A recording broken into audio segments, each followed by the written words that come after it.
கர்த்தருடைய பரிசுத்த நாமம் மகிமைப்படுவதாக.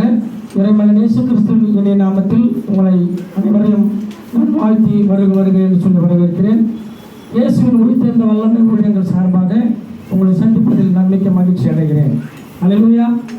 கர்த்தருக்குள் பிரியமான தேவஜனமே, இந்த நாளிலே நம்முடைய தேவனாகிய கர்த்தர் நமக்கு கொடுக்கிறதான தலைப்பு தேவ சித்தம் எப்படி தடை செய்யப்படுகிறது.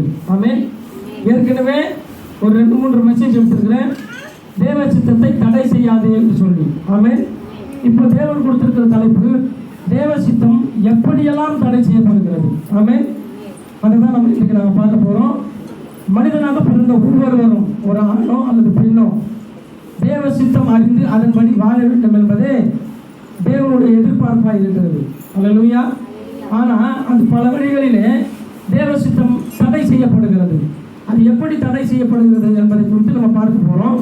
அதுக்கு முன்னாடி ஆதியாகமத்தின் புஸ்தகம் 1ஆம் அதிகாரம் 27ஆம் வசனத்தை ஒருவர் வாசிக்கும்படி அன்பாய் கேட்டுக்கொண்டேன்.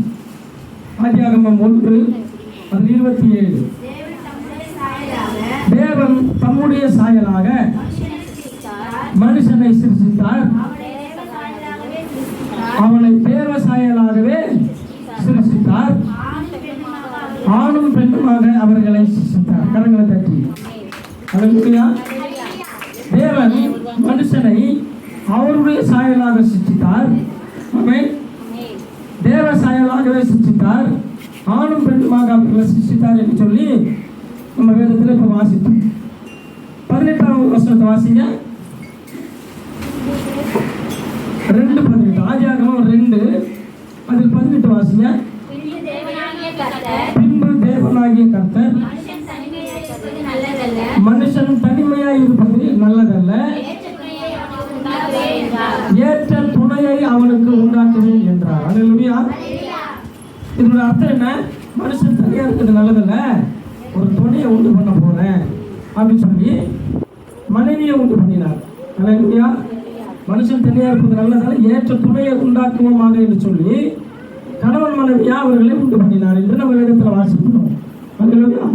ஏற்ற துணையை ஏற்படுத்தி கணவன் மனைவியாக வாழ வேண்டும் என்று அவர்கள் பலுகி பெருகி பூமியை நிரப்ப வேண்டும் என்றும், ஆமென். இந்த வசனத்தின்படி கர்த்தருக்கென்று பரிசுத்த சந்ததியை பெற்றெடுத்து குடும்பமாய் வாழ வேண்டும் என்பதுதான் தேவ சித்தம். தேவ சித்தம் என்ன? மனுஷன் தனியாக இருப்பது நல்லதல்ல, கணவன் மனைவியாக வாழணும். ஒரு பெண் தனிமையாக இருப்பது நல்லதல்ல, கணவனோடு கூட சேர்ந்து வாழணும். அதுமா இதுதான் தேவ சத்தியம். ஒன்று, கணவன் மனைவியாக வாழணும். 2வது, அவர்கள் தேவ சந்ததிகளை பெற்றெடுக்கணும். இதோட அர்த்தம் என்ன சொல்ல முடியுமா? கல்யாணம் பண்ணிக்கிட்டு நம்ம கணவன் மனைவியாக வாழணும். 2வது, பிள்ளைகளை பெற்றெடுக்கணும். இதுதான் இந்த 2 ஆசீர்வாதம். அல்லேலூயா. இப்படி வாழ்ந்து குடும்ப ராஜ்யத்தை கட்டி எழுப்ப வேண்டும் என்பதே தேவ சித்தம். அல்லேலூயா.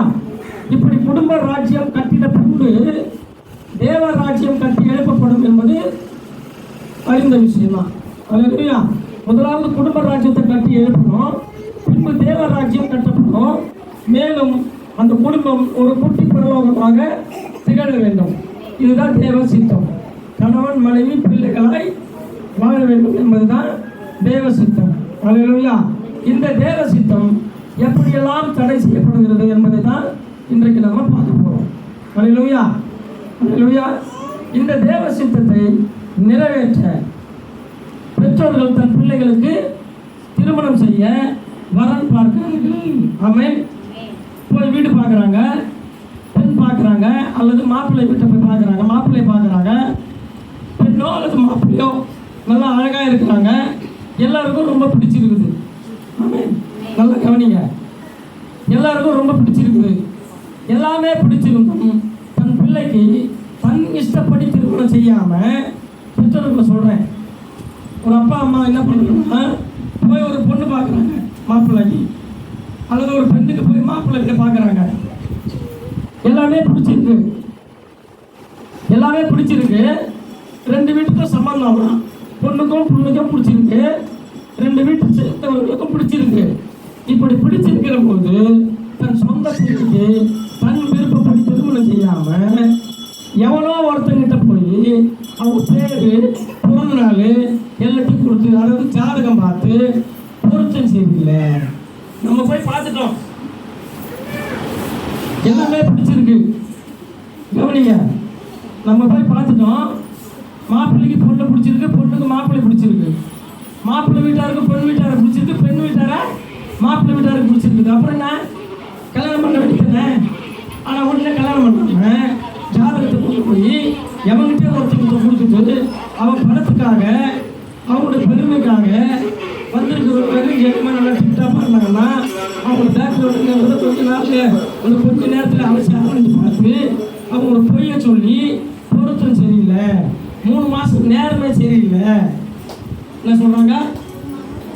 இப்போ நீ போய் பார்க்கறதுக்கு பிரயாசப்பட்டு போனால் எல்லாம் பர்ஃபெக்டாக இருந்துச்சு. என்ன, அவங்க கூட பார்த்துட்டாங்க, இவங்க கூட வந்து பார்த்துட்டாங்க, எல்லாமே பர்ஃபெக்டாக இருந்துச்சு. நேரம் சரி இல்லைன்னு சொல்கிறான். நேரம் சரியாக பேசணும், எல்லாம் போய் பார்த்து முடிவு பண்ணிட்டு போகிறோம். அப்புறம் தானே எத்தனை ஜாதகத்தை கொடுக்குறாங்க. கரெக்டா? அவன் சொல்கிறான் 3 மாதம் நேரம் சரியில்லை அப்படின்னு சொல்லி. சந்திரனை உச்சத்தில் நிற்கிறான். சந்திரனா என்னம்மா? சந்திரனா என்ன? நிலா தானே. இப்போ நான் உச்சத்தில் தானே போய் நிற்பான், யாரும் நிற்பான், அறிவு இருக்கால. சந்திரன் வந்து உச்சத்தில் நிற்கிறான், வெங்கடேசன் வந்து நடுவில் நிற்கிறான். ஆமேன். இது வெக்கமா இல்லை? நம்ம இஷ்டத்துக்கு போய் பொண்ணு பார்த்தோம், நம்ம இஷ்டத்துக்கு போய் மாப்பிள்ளை வீடு பார்த்தோம், எல்லாம் பிடிச்சிருக்கு. எல்லாம் பிடிச்சிருந்து அவங்ககிட்ட ஏன் போய் ஆலோசனை கேட்குற? அப்போ தேவனுடைய ஆசீர்வாதம் நீ போய் பொண்ணு வீடு பார்க்கறதும் நீ போய் மாப்பிள்ளை வீடு பார்க்கறதும் எல்லாம் சக்ஸஸ். இதுதான் தேவ சித்தம். இந்த தேவ சித்தம் சக்ஸஸ் ஆகிற நேரத்தில் இந்த உதவாக்காரன் என்ன பண்ணுவான்னா 3 மாதம் நேரம் சரியில்லை. அந்த உதவாக்காரன் சொல்கிறத இந்த உதவாக்காரன் கேட்டுன்னு வந்து நேரம் சரியில்லைன்ட்டு 3 மாதம் ஓரம் கட்டினாங்க. அதுக்குள்ளே ஏதாவது குளறுபாடுகள். இவங்க ஏன் இந்த சொல்கிறாங்கன்னு தெரியல, வரன்னு சொன்னாங்க வரவே இல்லைன்னு தெரியல. அப்போ அவங்களுக்கு பிடிக்கிற பேருக்குது விட்டு வேலையை பாருங்கன்னா அவங்க முறிக்குவாங்க. முறிக்கிறாங்களா? கவனிங்க. அப்போ தேவசத்து என்ன ஆகுது? ஏமா தேவசத்து என்ன ஆகுது? தடை செய்யப்படுகிறது. இது தப்பா ரைட்? தன் சொந்த பிள்ளைக்கு தன் விருப்பப்படி திருமணம் செய்யாம எவங்கிட்டே போய் கேட்கிறோம். மண்டபம் யார் போய் நிச்சயம் பண்றோம்? இப்போ பிள்ளைக்கு கல்யாணம் பண்ண போகிறோம், பொண்ணு நம்ம இஷ்டத்துக்கு போய் பார்க்குறோம், மாப்பிள்ளை நம்ம இஷ்டத்துக்கு போய் பார்க்குறோம், எல்லாத்தையும் நம்ம குடிச்சிக்கிறோம். அவனா நம்மகிட்ட அந்த டேட் ஏற்றிட்டு வந்துடுறோம். சரியா? டேட் ஏற்றிட்டு வந்தோம். சரி விட்டுரு. மண்டபம் யார் ஃபிக்ஸ் பண்ணுறோம்? ஜோசிக்காரன் மண்டபம் ஃபிக்ஸ் பண்ணுறான். நம்ம தானே மண்டபம் ஃபிக்ஸ் பண்ணுறோம். அப்போ எல்லாத்தையுமே நம்ம ஃபிக்ஸ் பண்ணிட்டு கல்யாணம் எப்போ பண்ணது மட்டும் அவங்ககிட்ட ஏன் கேட்கணும்? ஆமாம். இப்படி கேட்டு என்ன பண்ணுறாங்கன்னா திருமணத்தை தடை செய்து விடுகிறார்கள். இந்த பையன் வேண்டாம், இந்த பொண்ணு வேண்டாம் என்று சொல்லி தேவதேச திட்டத்தை எவனோ ஒருத்தர் பேச்சை கேட்டு வேண்டாம் என்று சொல்லுகிறார்கள். ஆமேன். இப்படியே நல்ல வரன்கள் எல்லாம் ஓரங்கட்டப்பட்டிருக்கிறது. ஆமேன். வயசு அதிகமாகுது, ஓரங்கட்டு என்ன ஆகும்? ஜோசிக்காரன் பேசி கேட்டுனே இருந்துச்சுன்னா கட்சியில் ஃபுல்லாக வந்து காரி மீவான் நம்மள. உண்மைதானே? கல்யாணம் பண்ணுறதுக்கு கரெக்டான டைமில் கல்யாணம் பண்ணல, ஜோசிக்காரன் பேர் கேட்டுன்னு இந்த கல்யாணம் பண்ண கூட்டிச்சுன்னு சொல்லி அவன் விரக்தி ஆகிடுவான். சில பிள்ளைகள்லாம் வந்து அடிக்க கூட ஆரம்பிச்சுட்டாங்க. இப்போ மெயின் அல்லேலூயா குடிக்க ஆரம்பிக்கிறாங்க. மெயினாக அடிக்க ஆரம்பிக்கிறாங்களோ இல்லையா, குடிக்க ஆரம்பிக்கிறாங்க. அல்லேலூயா. அப்போ வயசு அதிகமாகி கொண்டு போய் கொண்டிருக்கிறது. அநேகர் விரக்தி ஆகிட்டுறாங்க, கல்யாணமே வேண்டாம் என்ற முடிவுக்கு வந்துடுறாங்க. அதுக்கு காரணம் என்ன தெரியுமா? மனசு உடச்சு. அந்த பொண்ணுங்கள்லாம் சூப்பராக இருக்குது, அந்த மாப்பிள்ளைலாம் அருமையாக இருந்தார், சூப்பராக அவர் கல்யாணம் பண்ணி நல்லா ஸ்டைலாக இருந்தார், அந்த பொண்ணு நல்லா பர்சனாலிட்டியாக இருந்தது, கல்யாணம் பண்ணி நல்லா சந்தோஷமாக இருக்குன்னு பார்த்தா எங்கள் அம்மா வந்து ஜாதகத்துக்கு பேசி கேட்டுன்னு வானாயிட்டாங்க அப்படின்னு சொல்லிட்டு அம்மா மேலே கசப்பு வரும், அப்பா மேலே கசப்பு வரும். கற்றுத்தானம்மா 10 பேர் 20 பேர் எடுத்து காய்ச்சினே இருந்தால் பல்லு பார்க்குற மாதிரி மாட்டு பல்லு பிடிச்சி பார்க்குறாங்களே அது மாதிரி பார்த்துட்டே இந்த விரக்திக்குள்ளே போயிடுச்சுன்னா ரிஜெக்ஷன் ஆகி கிரியை செய்ய ஆரம்பிக்கும். அப்படி ரிஜெக்ஷன் ஆகி கிரியை செய்ய ஆரம்பிக்கும் போது எனக்கு கல்யாணமே வேணாம். அடுத்தடியம்மா மாப்பிள்ளை வராங்கம்மா, கொஞ்சம் கல்யாணம் ரெடி ஆகிட்டேன், இங்கேயும் போகாத, போ, எனக்கு கல்யாணமே தேவையில்லை, கல்யாணமும் தேவையில்லை, ஒரு கல்யாணம் தேவையில்லை, உங்கள் வேலையை பார்ப்போ சொல்கிறாங்களா இல்லையா? நடக்கிறது தான் நான் சொல்கிறேன். ஒரு குழந்தைக்கு 25 பேர் மாப்பிள்ளை பார்த்துக்கணும் வல்லத்தில். அந்த பாப்பா பேர் பிரியா, கிட்டத்தட்ட 25 பேர் மேலே பார்த்துருக்கேன் வேலை. நானே ஒரு 8 பேர் கூட்டு போயிருக்கிறேன். கடைசியில் 8வது ஆளாக கூட்டு போகும்போது யார் நம்ம ஜகனை தான் கூட்டு போனேன். ஜகனை கூட்டு போனப்போ அந்த குழந்தை எல்லாம் பர்ஃபெக்டாக ஓகே சொல்லிச்சு. பிறப்பாவும் வந்து அந்த குழந்தை தலைமையில் கை வச்சு ஆசீர்வாதம்லாம் பண்ணிட்டாங்க. ஒரே ஒரு ஞானஸ்தானம் எடுத்துக்கிற அந்த குழந்தை, நீ ஞானஸ்தானம் எடுத்துக்கிறதா எல்லாம் ஓகே தான் சொன்னான். அதுக்கப்புறம் இவனோ கேப்பர் பேசிக்கிட்டு வேணான்ட்டான்.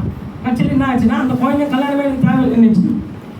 அதுக்கப்புறம் என்ன ஆச்சுன்னா அந்த குழந்தைக்கு கிட்டத்தட்ட 35 பேருக்கு மேலே பார்த்துட்டாங்க. எனக்குள்ள அந்த பாரம் வந்துச்சு, அழ ஆரம்பிச்சிட்டேன். பிரபுசார் ஒருத்தருக்கார் எங்கள் ஃப்ரெண்டு, அவரை கூப்பிட்டு போயிட்டு அவங்க தங்கச்சி நாத்தனார் தான் இருக்கு, கூப்பிட்டு போயிட்டு கடைசியாக ஜபம் பண்ணிடுவோம் ஒரு டைமு. ஏமா இது வரைக்கும் உனக்கு கல்யாணத்துக்கு மாப்பிள்ளை பார்த்தாங்கல்ல, இது வரைக்கும் எதுவுமே சக்ஸஸ் ஆகலை, இதுக்கப்புறமா வர்றது சக்ஸஸ் ஆகும் நம்புறியா? எனக்கு கல்யாணமே வேணாம் அங்கிள், எனக்கு தயவுசெய்து விட்டுருங்க அங்கிள். இவங்க சும்மா வர வச்சு என்னை ஷோ காமிக்கிற மாதிரி நிறுத்தி எனக்கு மனசுக்கு அவ்வளோ தான் அதிகமாகுது, எனக்கு கல்யாணமே வேணான்னுச்சு. சரி அப்போ இதுக்கு மேலே விட்டா வேலைக்கு ஆகாதுன்னு சொல்லிட்டு சிவாயா, நான், கோவிந்தராஜ் இன்னும் 2-3 பேர் கூட போயிட்டு ஃபைனல் டச் ஜபம் பண்ணோம். ஜபம் பண்ணும்போது ஜபம்லாம் பண்ணி முடிச்சிட்டோம். லாஸ்ட்டில் ஏமா அப்போ அந்த கல்யாணம் வேணாம் தான் சொல்லிச்சு. வேணாங்க ஐயா, தயவுசெய்து விட்டுருங்க இருந்துச்சு. ஏமா நான் உங்கள்கிட்ட ஒரு 2 கேள்வி கேட்குறேன், அந்த 2 கேள்விக்கு மட்டும் நீ பதில் சொல்லுது அப்படின்னு. நீ ஏசப்பா பொண்ணா சாத்தான் பொண்ணான்னு கேட்டேன். பொண்ணார் அப்படின்னு நம்ம இருந்தது. நம்ம உன்னதமாக கேட்குறேன், நீ ஏசப்பா பொண்ணா சாத்தான் பொண்ணா அப்படின்னு கேட்டால் ஏசப்பா பொண்ணுச்சு. ஏசப்பா சொல்கிறாரு கல்யாணம் பண்ணிக்கன்னு, சாத்தான் சொல்கிறா கல்யாணமே பண்ணிக்காதுன்னு. நீ யார் பேச்சு கேட்க போகிறேன்னு கேட்டேன். ஏசப்பா பேச்சு கேட்க போகிறேன்னுச்சு.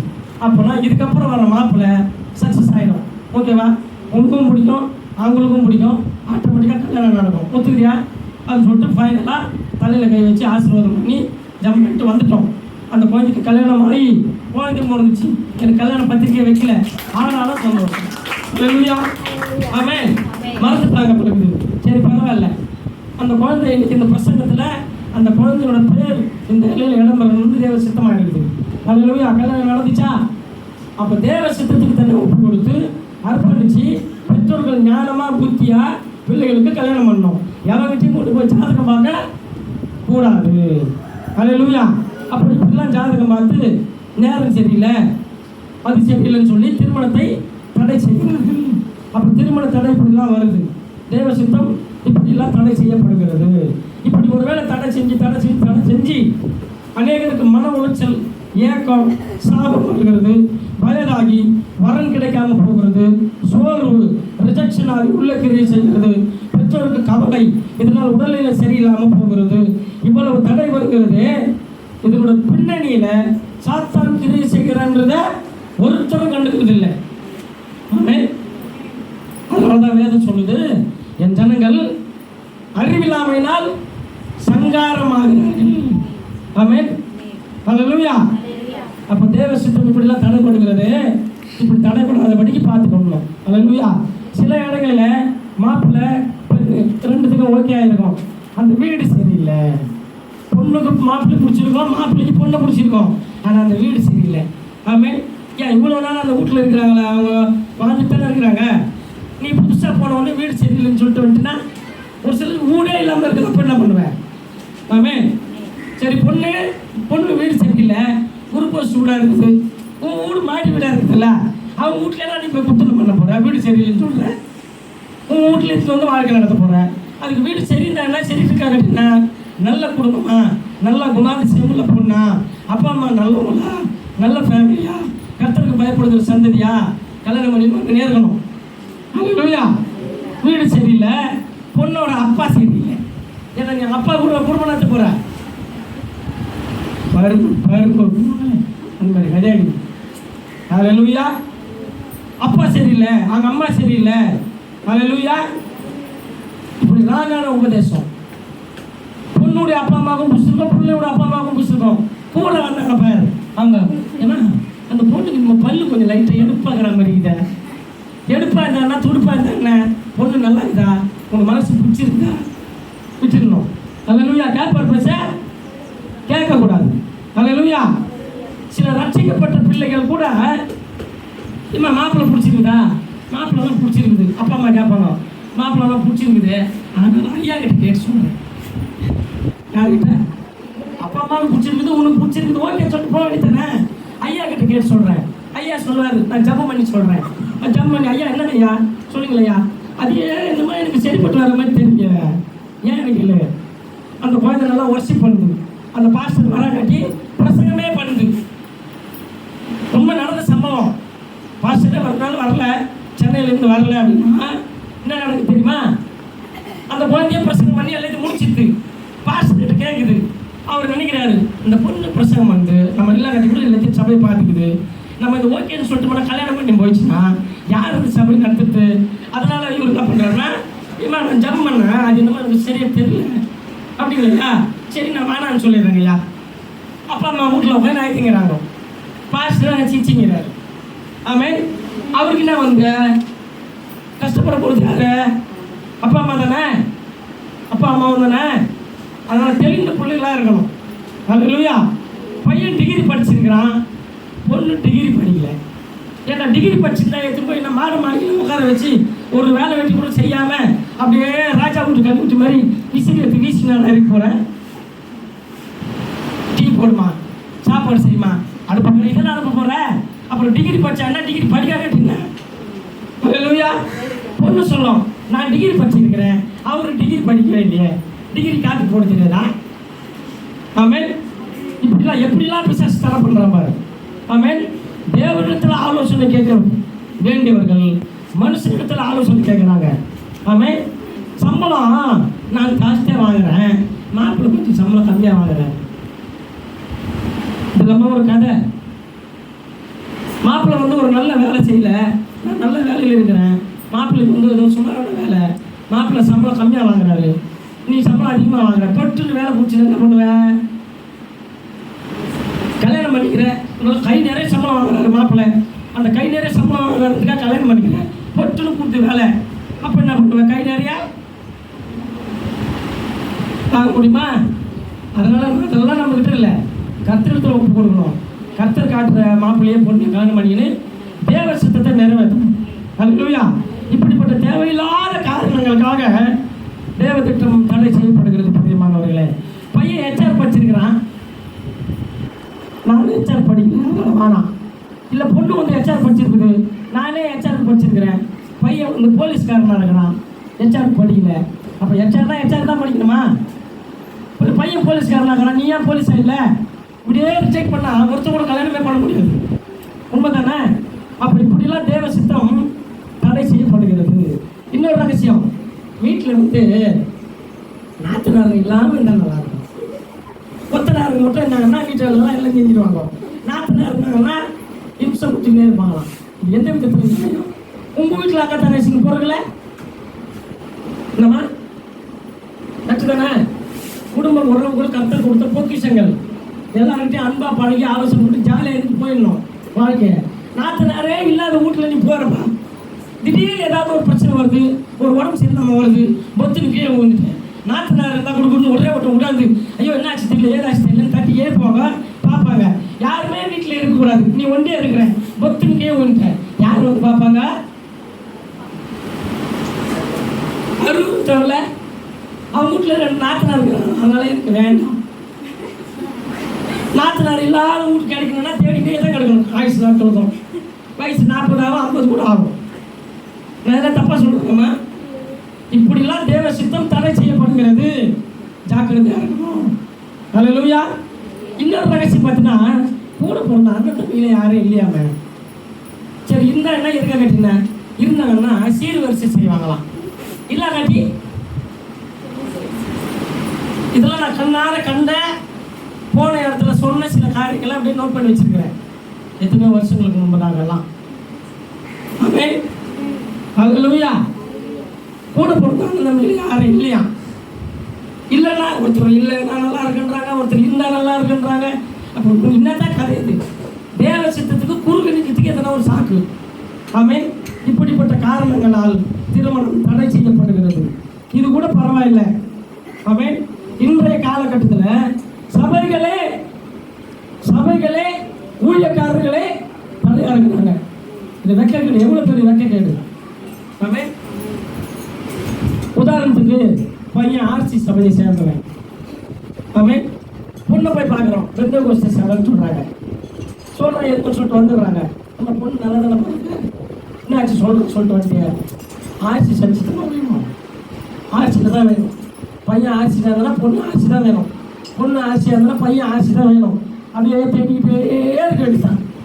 இன்னும் கூட காந்திபேட்டில் ஒரு பையன் கல்யாணம் ஆகலை.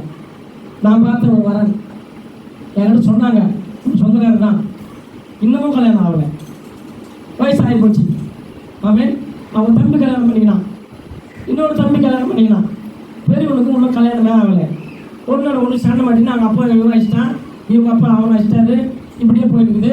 போன வாரம் தான் நான் போய் பஞ்சாயத்து பண்ணி ஜாமீன் கொடுத்துருக்கேன். இதெல்லாம் வெளியில் எவ்வளோ வெக்கக்கேடாக இருப்பார். சபைகளே தடையாக இருக்கிறது. பொண்ணு வந்து வேற சபையா, அப்போ நீ என்ன செஞ்சுப்பா? நான் சிஎஸ்சி செஞ்சு, பொண்ணு டிஎல்சி செஞ்சான். எப்போ எதுவாக இருந்தாங்க குத்தனம் பண்ண போகிறது, பொண்ணு வீட்டில் தானே வந்து நடத்த போகுது, சர்ச்சு கடை போய் குத்தனம் பண்ண போறீங்க. ஆமே,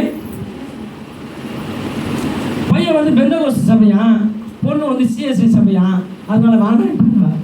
எங்க மொத்தத்தில் கிறிஸ்தன் தானவா? நீ கல்யாணம் பண்ணிக்கிற பேர் உங்களோட தானா சர்ச்சுக்கு வரப்போகுது? உண்மைதானமா? இப்போ எப்படிலாம் தடை செய்யறாங்க பாரு. பையன் பெந்தகோஸ்து சபை, பொண்ணு சிஎஸ்சி சபை, அதனால சபை பாடுபாடுகளை பார்த்து இன்னைக்கு வரணும் வேணாம்னு சொல்லிட்டு ஆமே. தேவ சித்தத்தை நிறைவேற்ற வேண்டிய சபையே, சபை போதகர்களே இன்றைக்கு தேவ திட்டத்துக்கு தடையாக இருக்கிறார்கள். பதிவானவர்களே, பெற்றோர்களுடன் கேட்டா எங்கள் ஃபாதர் வானான்னு சொல்லிட்டாரு. யார் சொல்லிட்டாரு? ஃபாதர் வந்து நாளைக்கு பொண்ணு பார்த்து கல்யாணம் பண்ண போறாரு. ஃபாதர் வானான்னு சொல்லிட்டாரு. நல்ல ஒரு பொண்ணு நல்ல ஒரு பையனை வானான்னு சொல்லிட்ட பிறகு ஃபாதர் வேலை பார்த்துட்டு அவர் போய் நேரு போறாரு. நீ தான் குத்துது கோடைக்குன்னு சொல்லிட்டு மூக்கு சிந்திக்கின்னு கண்ணை கசக்கிட்டு என் பொண்ணு ஒன்றும் கல்யாணம் பண்ணலையே, என் பையனுக்கு ஒன்று ஒரு வாரம் கூட அமையலையே, ஏன்டா அமையல? அமைச்சர்லாம் நீ தான் வானான்ட்டிய. ஃபாதர் வானான்ட்டாரு, பாஸ்டர் வானான்ட்டாரு, ஃபாதர் வானான்ட்டாரு. ஆமே, இப்போ எங்கள் பொண்ணே என்ன வானான்னு சொல்லிச்சு, முறுக்கின்னு போச்சு, இல்லைன்னா வேற எவ்வளோ இட்னு ஓடி போச்சு. இப்படித்தான் நடக்கும். என்ன அசிங்கம் தான் நடக்கும். ஆமே, தேவனிடத்தில் ஆலோசனை கேட்க வேண்டிய ஜனங்கள் மனுஷனிடத்தில் ஆலோசனை கேட்குறாங்க. மனுஷனிடத்தில் ஆலோசனை கேளு, வேணான்னு சொல்லலை. உண்மை மொத்தம் சொந்த பந்தங்க கிட்ட கேளு, கூட பிறந்த அண்ணன் தம்பி கிட்ட கேளு, அப்பா கிட்ட கேளு, தாத்தா கிட்ட கேளு. ஆமே, ரொம்ப நெருக்கமான அக்கறை மேலே நம்ம மேலே அக்கறை வச்சிருக்கிற குடும்பத்தில் சொந்த பந்தங்களை கேளு. எவனே தெரியாத ஒருத்தவங்கிட்ட போய் கேட்டா சுயநலமாக தான் பதில் சொல்லுவாங்க. ஏன்னா சபை பாடுபாடுகள், சபையில் வந்து சபைக்கு விரோதமாக கிரியை செஞ்சுட்டா உடனே சாமிச்சிருவாங்க. ஏசப்பா அப்படியா? சபை காரியங்களுக்கு தேவனோட சித்தத்துக்கு குறுக்க இருந்தாதான் தேவனோட கோபாக்கினே வரப்போகுது. ஆமே, இப்படி சபைகள் மூலமா தேவையில்லாத தடைகள், அல்லேலூயா, இதன் மூலமாக அநேக நபர்கள் குடிக்க அடிமையாகி விரக்தியில சமாதானம் இல்லாம பாவ வழியில போய் அலைஞ்சு திரிஞ்சு தேவனுக்கு பிரியம் இல்லாம போறாங்க. இதுக்கு காரணம் யாரு? தேவையில்லாத துருபதேசங்கள். ஆமென். இப்படிப்பட்ட ஜனங்களின் சபை பாரம்பரியங்கள் உடைக்கப்பட வேண்டும் இயேசுவின் நாமத்தினால. இப்படிப்பட்ட ஜனங்களுடைய ஆவிக்குரிய கண்கள் திறக்கப்படணும் இயேசுவின் நாமத்தினால.